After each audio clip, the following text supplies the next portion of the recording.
The fluorescent lights of St. Mary's Hospital hummed softly as Emma Rodriguez adjusted her scrubs for the third time that morning, her hands trembling slightly as they always did when nerves got the better of her. She had been a nurse for 2 years now, but the anxiety that coiled in her chest never quite went away. Yet on this particular Tuesday morning in late September, Emma would discover that sometimes the quietest voices carry the most profound messages, and that kindness, when given freely, has a way of rewriting destinies. Emma had just finished checking on Mrs. Patterson in room 304 when she noticed an elderly woman being wheeled down the corridor by a hospital volunteer. The woman's silver hair was elegantly styled, and despite the hospital gown, she carried herself with dignity. But it was the confusion and fear in her eyes that stopped Emma in her tracks.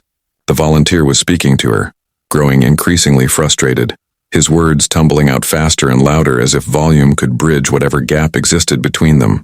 The elderly woman's hands moved in small, helpless gestures trying to communicate something, but the volunteer simply shook his head.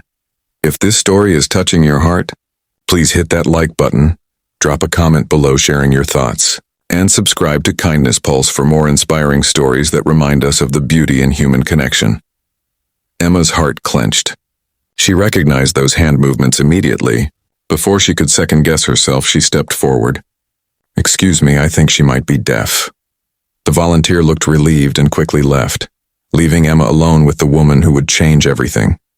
Kneeling down to be at eye level with the wheelchair, Emma felt her hands begin to move almost of their own accord, forming the sign she had learned years ago when her younger brother had lost his hearing after a childhood illness. "Hello, my name is Emma. I'm a nurse here.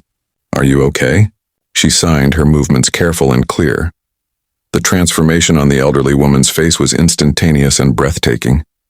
Her eyes, which had been clouded with worry and isolation, suddenly blazed with relief and gratitude. "My name is Margaret Chen," the woman signed back. "I have a heart condition. They're running tests today, but no one here can understand me. I've been so scared." Emma reached out and gently squeezed Margaret's hand, then signed back. "You're not alone now. I'm here with you." What Emma didn't notice was the man standing at the far end of the corridor.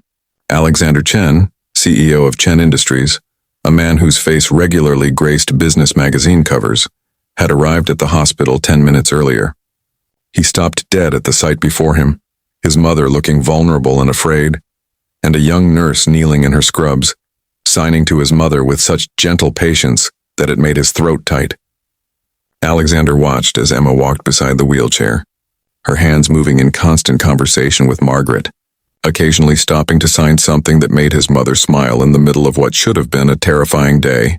He watched as Emma helped Margaret into bed, adjusted her pillows, explained every piece of medical equipment through sign language, and never once showed impatience despite the busy hospital floor around them. For 20 minutes, Alexander stood in the doorway, unnoticed by either woman, watching this nurse who had no idea who they were give his mother something that all of his money and influence couldn't buy, the gift of being truly seen and understood. His mother's face glowed with happiness he hadn't seen in years. When Emma finally stood to leave, Margaret caught her hand.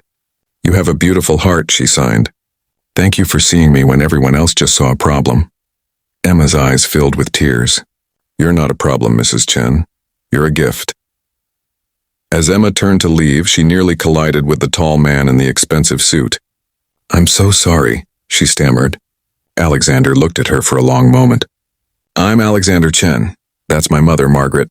You've given her something today that I couldn't. I watched you with her.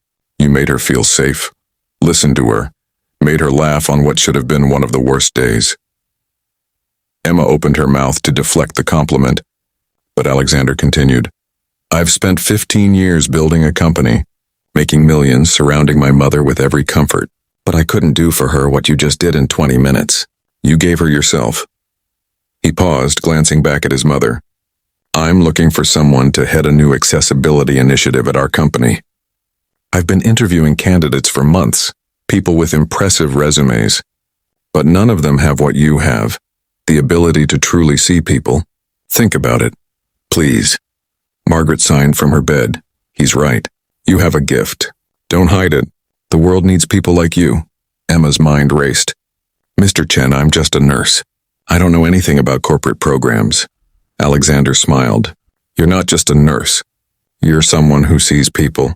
That's the rarest skill in the world. Before Emma could respond, she heard herself saying, I lost my brother 5 years ago. He was deaf and he used to talk about how invisible he felt. I promised him I would always see people like him.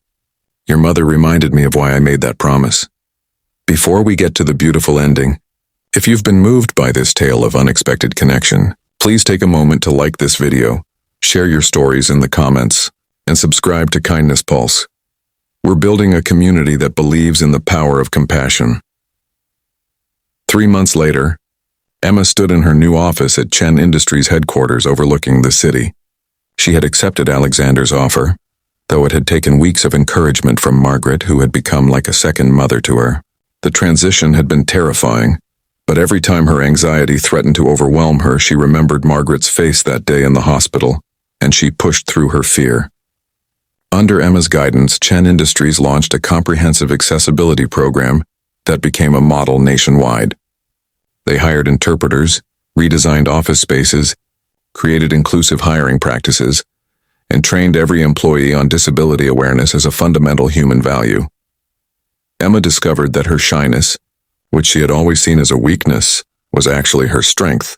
Because she knew what it felt like to struggle to be heard, she was passionate about amplifying others' voices. Because she preferred listening to talking, she actually heard what people needed. On the 1-year anniversary of that first meeting, Emma addressed a celebration event. She looked out at the audience and saw Margaret in the front row, beaming with pride, Alexander beside her. More importantly, she saw dozens of employees who had been hired through the accessibility program, thriving in an environment designed to include them. As Emma signed her speech, it would be interpreted aloud, but she wanted her first words to be for Margaret. She understood that the smallest acts of kindness create the biggest ripples. That day in the hospital, she had simply done what felt right, never imagining it would transform not just her life, but the lives of hundreds of others. She had learned that courage isn't the absence of fear, it's choosing compassion despite the fear, and that sometimes the most powerful language isn't spoken at all. It's shown through actions, through seeing others, through taking time to connect when the world rushes past. In a world that often moves too fast to notice those who communicate differently, Emma's story reminds us that true success isn't measured in wealth or status, but in our willingness to pause, to listen, to see the humanity in everyone we meet. Her journey from a shy nurse to a leader of change proved that when we lead with empathy, we don't just change our own story, we become part of something far greater, a ripple of kindness that touches lives in ways we may never fully know.